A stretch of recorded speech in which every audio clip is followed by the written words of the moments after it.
Dr. Stephen Watiti atongozza akatabo katumye Aging Gracefully with HIV ekivvuunulwa nti okuwangala obulungi n'akawuka ka mukenenya nga kisuubirwa okwongera ettofaali ku lutalo lw'okulwanyisa mukenenya mu ggwanga.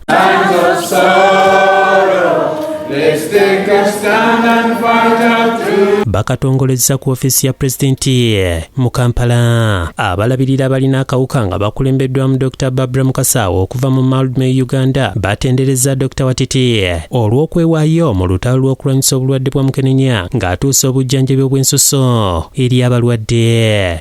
And you have raised awareness, reduced stigma and improved treatment, and you still are with this book. Baba wangala n'akawuka nga bakulembeddwa mu Kanoni Gideon Baguma Byamugisha basimye President Museveni olw'akaweefube gw'ataddewo okulwanyisa obulwadde buno mu ggwanga era ne bamusaba ateekewo ekifo eky'enkalakkalira mu gavumenti eky'omuyima w'olutalo lw'okulwanyisa mukenenya. Dr. Watiti akituulemu okuba ambassador waffe goodwill ambassador mu ggwanga okutuyamba okuwangula siriimu. Mu kiseera kino abantu abawangala n'akawuka mu ggwanga bali akakadde kamu emitwalo 4 naye ng'ekyeraliikiriza nti abantu abasoba mu mitwalo 2 tebali ku ddagala, ekintu ekyeraliikiriza abalwanyisa siriimu.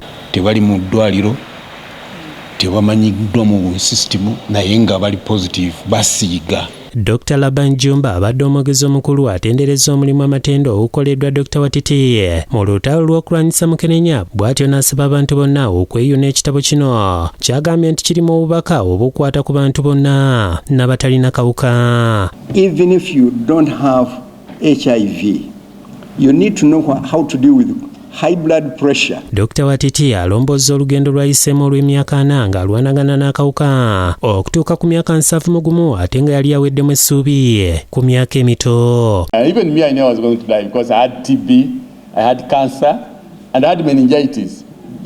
And I was not on any treatment at that time. Ono agamba nti olugendo terubadde lwangu n'akamu ng'alwanaganye n'endwadde ez'amaanyi kw'otadde n'ebbula ly'eddagala eriweweeza kawuka mu biseera ebimu.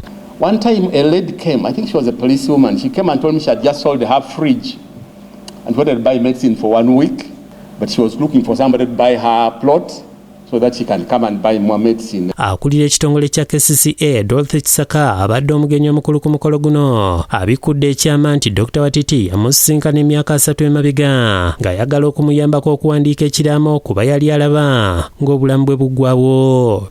I remember Dr. Watiti coming back to me years later in the law firm and saying, Dorothy, the people we thought would be executors of the will have died. And I'm still here, so what do I do? Kisaka akkaatiriza obukulu bw'abantu okuwandiika embeera gye bayiseemu okusobola okuyamba abantu abalala okubayigirako. Oyinza okuba nga gw'osoose mu famire okuba nti osomye ekiwanvu ennyo gw'osoose okufuna diguri. Ebyafaayo bya famire yo biwandiike. Abaana bo n'abaana b'abaana n'abazzukulu basobole okubisomako. Oluvannyuma akatabo katongozeddwa n'okusala keeki. Fred Kajubi yakusakidde eggulire lino ku Lwabukedde TV.